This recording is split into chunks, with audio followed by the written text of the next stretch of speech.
আসসালামু আলাইকুম ওয়া রাহমাতুল্লাহি ওয়া বারাকাতুহু। আপনারা এখন যে গাছটি দেখছেন এটি বিশেষ করে দক্ষিণ ভারত সহ Laos, Cambodia, Bangladesh, Vietnam, Thailand এই দেশগুলিতে এই গাছটির দেখা পাওয়া যায়। সেটা দক্ষিণ ভারতের রাজ্যগুলি যেমন অন্ধ্রপ্রদেশ, তেলেঙ্গানা, কর্ণাটক, তামিলনাড়ু, এছাড়াও গুজরাট, রাজস্থানেও পাওয়া যায়। এছাড়াও বিহারেও কিছুটা অংশে পাওয়া যায়।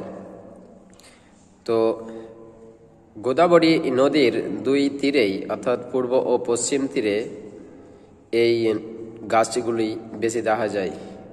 তো এই গাছগুলিতে প্রায় এক একটি গাছে 4 থেকে 6 লিটার পর্যন্ত এভাবেই জল পাওয়া যায়, যেভাবে আপনারা দেখছেন।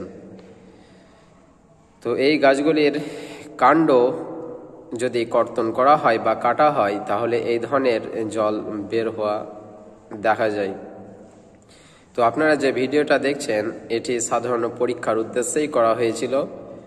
আর এই যে গোদাবরী নদীর উপত্যকায় এই যে উপজাতিদের দেখছেন এরাই সর্বপ্রথম এটি আবিষ্কার করেছিল যে এই গাছ জল সংরক্ষণ করে। আর বিশেষ করে গ্রীষ্মের টাইমে অর্থাৎ সামার সিজনে কিন্তু এই গাছটি জল বেশি ধরে রাখে, মানে যখন প্রয়োজন। আর এটি এই অধিবাসীদের যে কতটা প্রয়োজন, মানে কতটা যে প্রয়োজনীয় একটা বস্তু, তা সেটা তারাই জানে, যেটা যখন প্রয়োজন তখনই কিন্তু এই গাছ থেকে জলটা পাওয়া যায়। আর এর স্বাদও সুস্বাদু, প্লাস লেমন ট্রির মতো এক ধরনের সেন্টও ছাড়ে।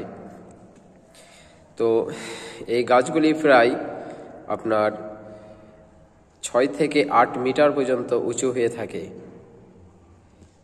প্রায় 20 থেকে 30 ফিট পর্যন্ত হয়ে থাকে। তো বলে রাখি এই গাছগুলির পাতা একটু মোটা হয় আর সূক্ষ্ম।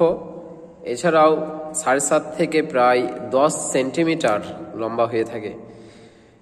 তো এই গাছগুলি আল্লাহ তাআলা কি করেছেন, যে মানব জাতিকে একটা উপহার স্বরূপ তুলে দিয়েছেন। যে আল্লাহ তাআলা তো অনেক পৃথিবীতে উদ্ভিদ প্রজাতি সৃষ্টি করেছেন, তার মধ্যে এই ধরনের গাছ খুব কমই পাওয়া যায়। তো এই গাছগুলি আমাদের ভারতে অন্যান্য নামেও পরিচিত। যেরকম এই গাছগুলির যে ছাল অর্থাৎ বাকল, সেটা অনেকটাই কুমিরের যে ত্বকের মতো, যে কারণে একে ক্রোকোডাইল ট্রি বলা হয়ে থাকে, মানে ক্রোকোডাইল যে বার্ক ট্রি। তাছাড়াও এটা আপনার ইন্ডিয়ান সিলভার ওক নামেও পরিচিত।